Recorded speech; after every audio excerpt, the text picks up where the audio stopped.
Hi, welcome back. How much do you know about how your brain works? Well, if you're like me and the answer's not very much, we're all very lucky because with me today is Dr. Arlene Taylor, brain function specialist. How are you, Arlene? I'm glad to be here, thank you. So how long have you been involved in this brain function area of interest and research? My mother tells me that when I was 5 years old, she found me in my father's study looking at an atlas of the brain. Oh, wow. And I don't know where that came from, cellular memory perhaps, but I've been interested my whole life. And since the advent of brain scans, when we can now actually watch your brain functioning while you're still alive, it's just marvelous information. I'm so glad I'm still in my career. Wow, so these are the sort of tests where they ask you to read or to remember something or to do something, and they watch which part of your brain actually lights up. And wow, that's incredible. So how long have you then been involved in this as a profession? I've probably been lecturing on brain function for 50 years. Goodness, okay. Well, yes, I know. Late 1800s is when I started. That's a lot of expertise. That's the point I was trying to make.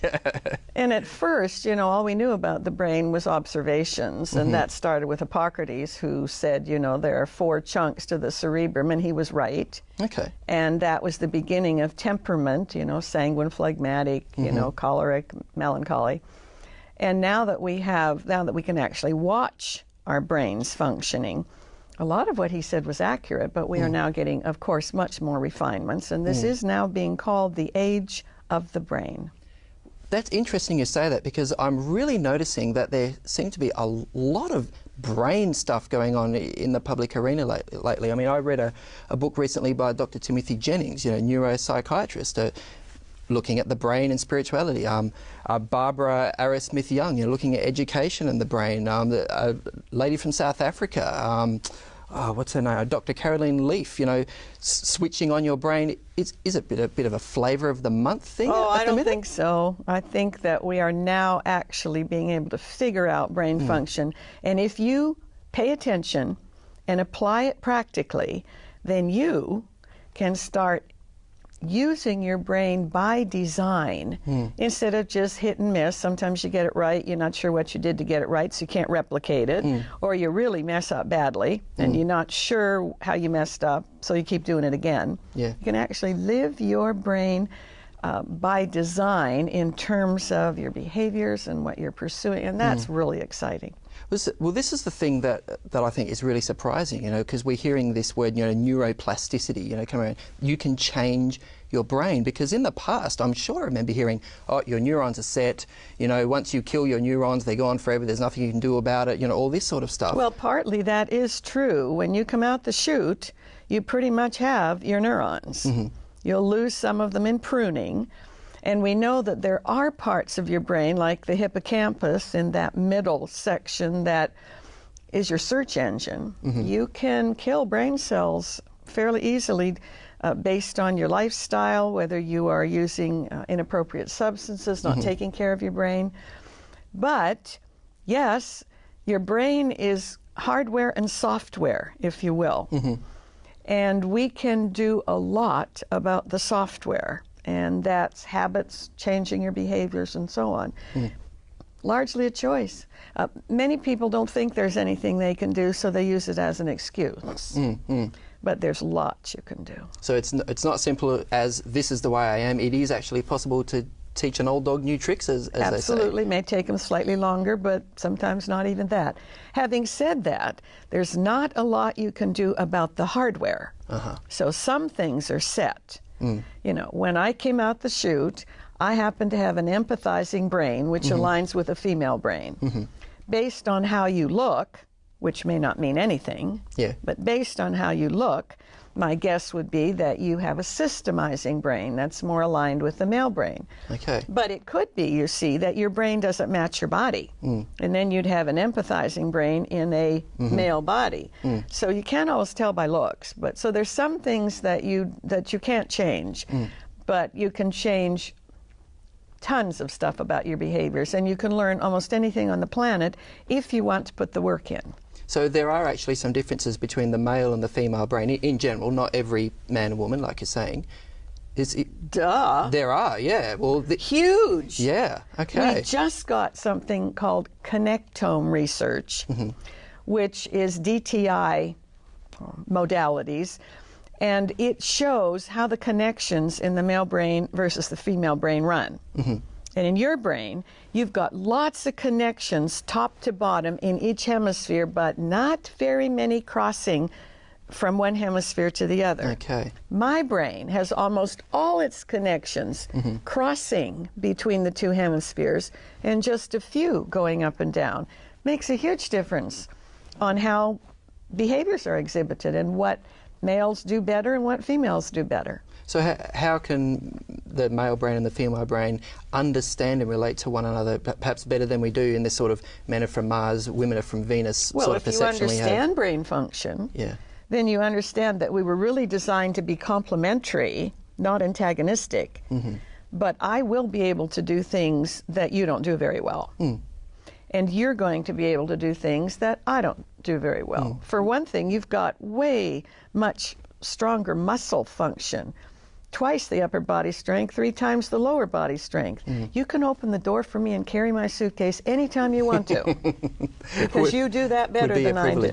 Yeah. What about spirituality, Arlene? Because we sort of hear this research where they say, oh, if you stimulate a certain part of the brain, people have a sense of presence in the room, you know, which proves, they say, that the idea of God and having any sense of God's presence is just an illusion. It's your brain playing tricks on you. But other people see it quite differently. How do you understand the brain and spirituality? Well, the brain can play tricks on you. For example, what people call déjà vu, you know, I had a past life. I don't think that's got anything to do with any possibility of a past life, but what it does have to do with is that your ancestors live within your body from the past 3 or 4 generations as cellular memory. Right. And that will push you toward feeling comfortable in situations where you personally have never been, but one of your ancestors may have been. Wow. Now, in the temporal lobes, especially the right temporal lobe, there is some sense that that's the part of the brain that helps you have mystical experiences, meaning relating to a higher power that you've never seen and so on. And so sometimes people can misinterpret what that means. Whatever the human brain is, and we have a lot yet to discover, it's relational, it is sexual, having nothing to do with exhibiting sexual behaviors, but we are sexual beings, and it is spiritual. What doesn't seem to be innate is being religious. The brain is very spiritual. Religion is a choice to affiliate with a group of people. And so those can be very separate. There are many people who are exceedingly spiritual, who believe there's a higher power, who feel awe in the presence of nature and wonderful music and so on. But the structures of religion just leave them cold. But the structures leave them cold, especially if the style doesn't match their brain's innate giftedness. Now, I heard one of your presentations in which you said if you read aloud, it's actually better for your brain than if you read silently. Does the same go for prayer? If you pray aloud, should that affect your brain more than just praying silently in your mind? I don't know any research specifically related to prayer, but I would think yes for this reason. Because when you pray silently, it is a mental construct. When you read a paragraph to yourself silently, a little pinpoint of light shows up in each of those 4 chunks.